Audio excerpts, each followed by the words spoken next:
Here you see the lesson is Newton's laws of motion. It is also called NLM, Newton laws of motion. Short form.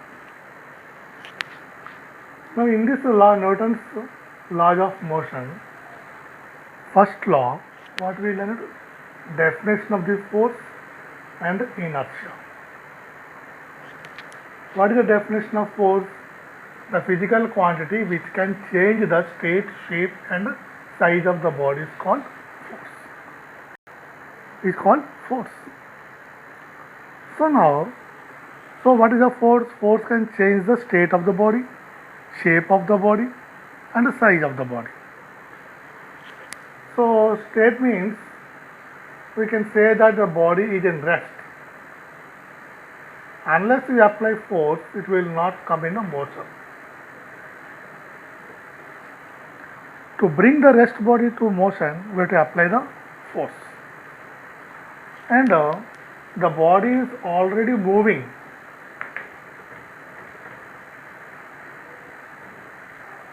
To bring it to rest, what we apply? Opposite force. So it come to rest. A running ball come to rest on the ground. Why? Means opposite friction.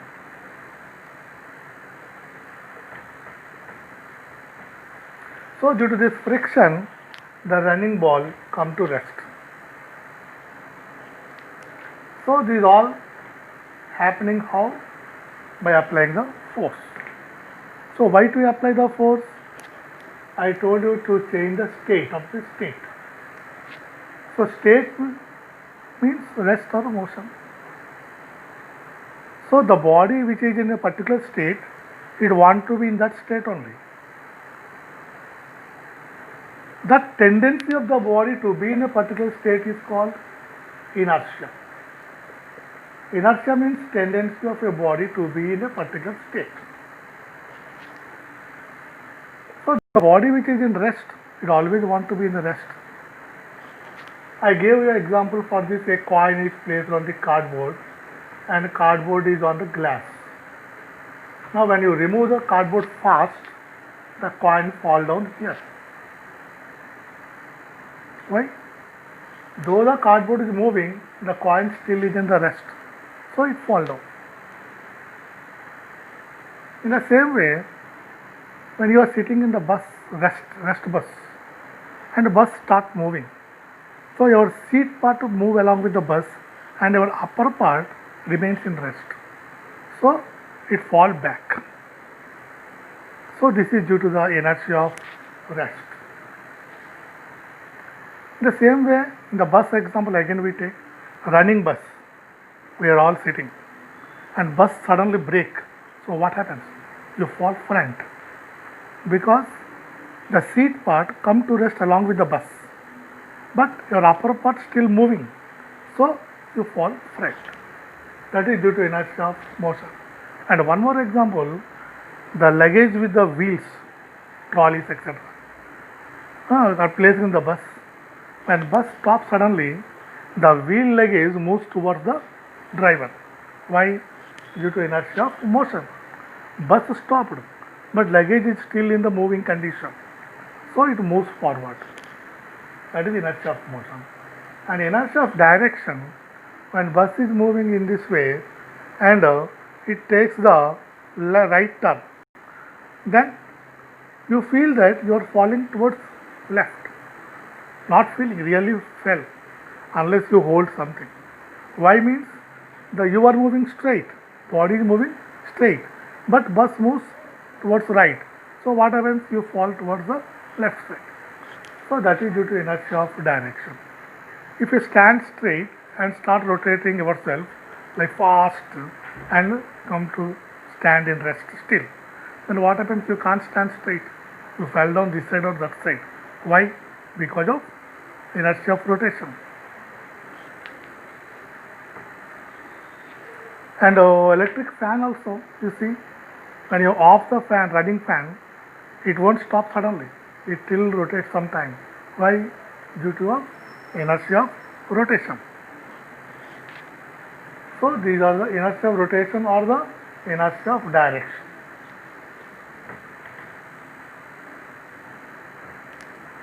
Now, what the first law states?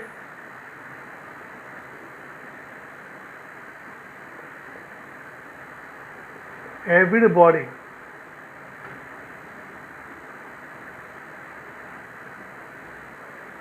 continues to be in the state of rest or of motion unless or until applied by any external force. So, unless or until you apply any external force, the moving body won't come to rest.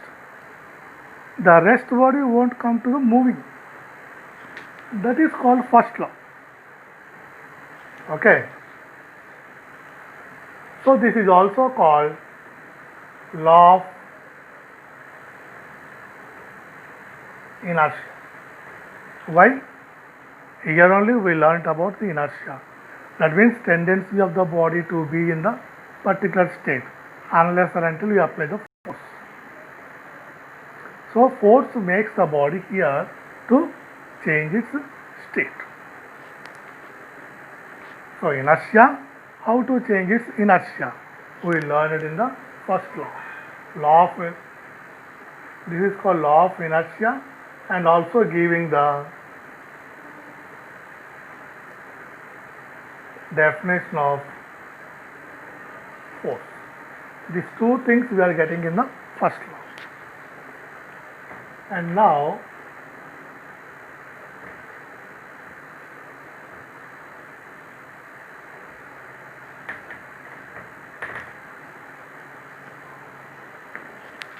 second law.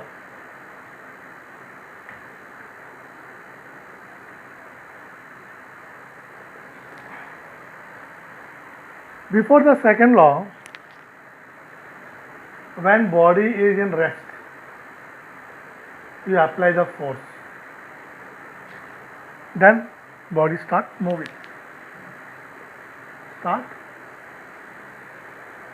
moving with some certain velocity. So now it acquired the velocity by applying the force. So body moving with certain velocity, that is mv, and this mv is called momentum. So what is the momentum? Momentum is the product of mass and velocity. It is the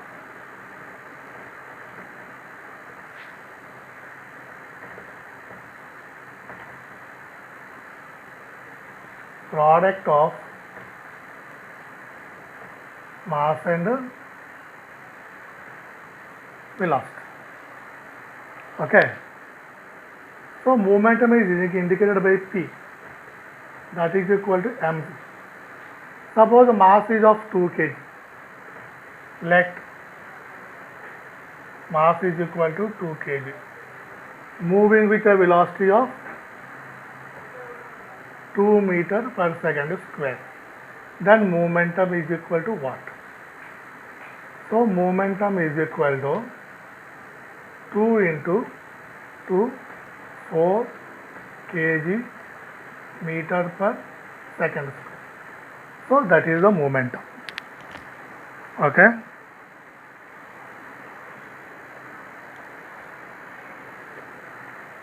Now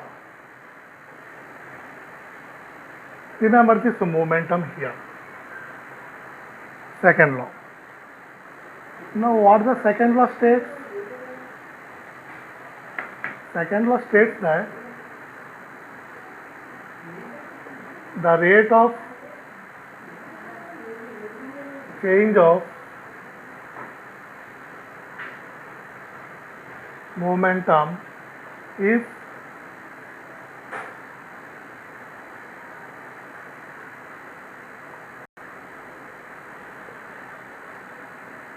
directly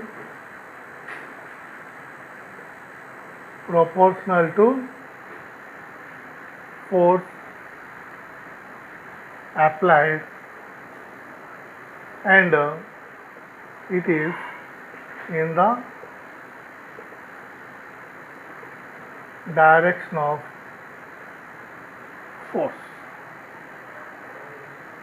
So here rate of change of momentum is directly proportional to force applied, and it means rate of change of momentum is in the direction of force. So body will move in the direction of force only, opposite cannot move.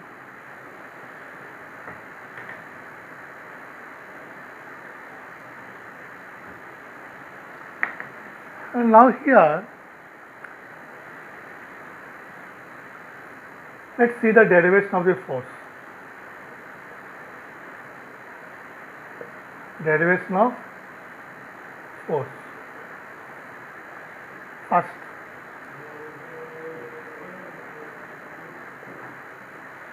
initial momentum is equal to mu, mass and initial velocity. Final momentum mv.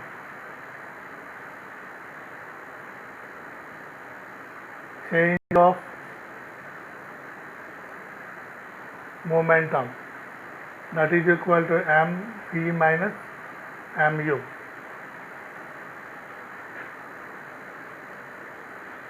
Rate of change of momentum, mv minus mu by t. Okay, change means per second. Now rate of change of momentum is equal to what? Directly proportional to force. So we can say that this is equal to, this is rate of change of momentum, and force is proportional to, directly proportional to rate of change of momentum. Now force proportional to m v minus u by t. What is v minus u by t? This is equal to acceleration. Therefore force is proportional to ma. So if you take the mass is equal to 1 kg, acceleration is equal to 1 meter per second square. Therefore F is proportional to k into ma. If m is equal to 1 kg, a is equal to 1 meter per second square. Therefore F is equal to k 1 into 1, that is equal to F is equal to k. And force is equal to 1 Newton. Force is equal to 1 Newton. Therefore 1 is equal to k. So when 1 Newton force is applied to produce acceleration of 1 meter per second square in 1 kg mass, then it is constant. That is also called 1 Newton. That is k. Then k is equal to also 1. Therefore F is equal to MAVC. K is equal to 1.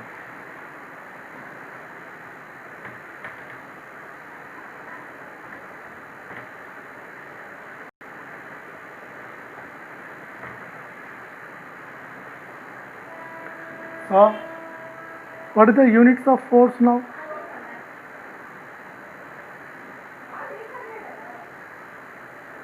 Newton. This is the SI unit of force. What is the SI unit? It can be defined as the force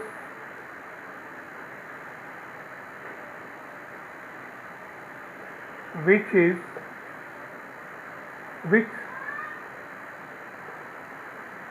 produce an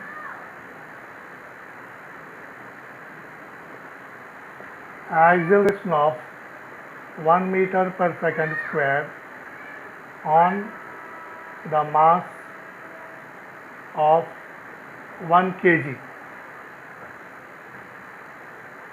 is called 1 Newton, or we can say M.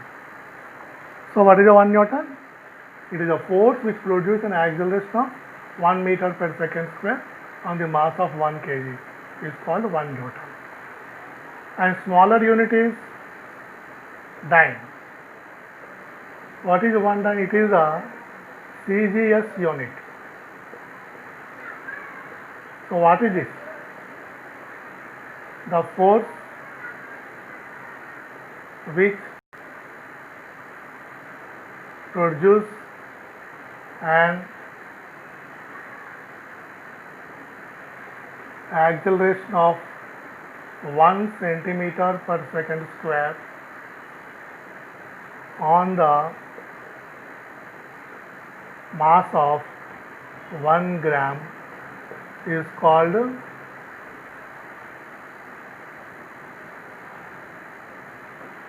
1 dyne. Clear?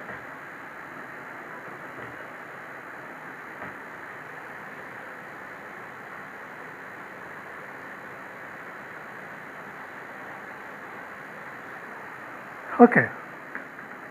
So dyne is a smaller unit, Newton is a larger unit of the force. And now relation about 1 Newton and 1 dyne.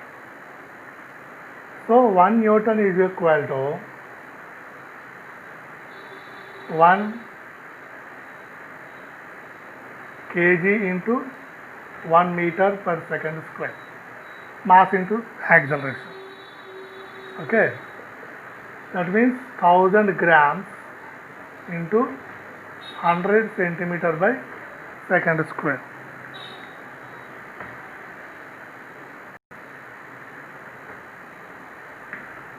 And that is equal to 1000 into 100.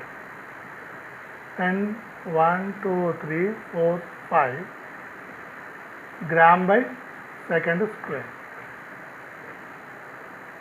And the dyne's unit is what?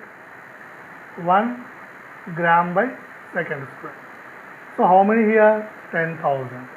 That is equal to 10 to the power 5 dynes is equal to 1 Newton. So this is the relation. Okay. So what we get from the Newton's second law? From Newton's second law we get the derivation of the force and how to measure the force. So from first law, definition of the force we are getting. From the second law, measurement of force we are getting. So third law we see tomorrow.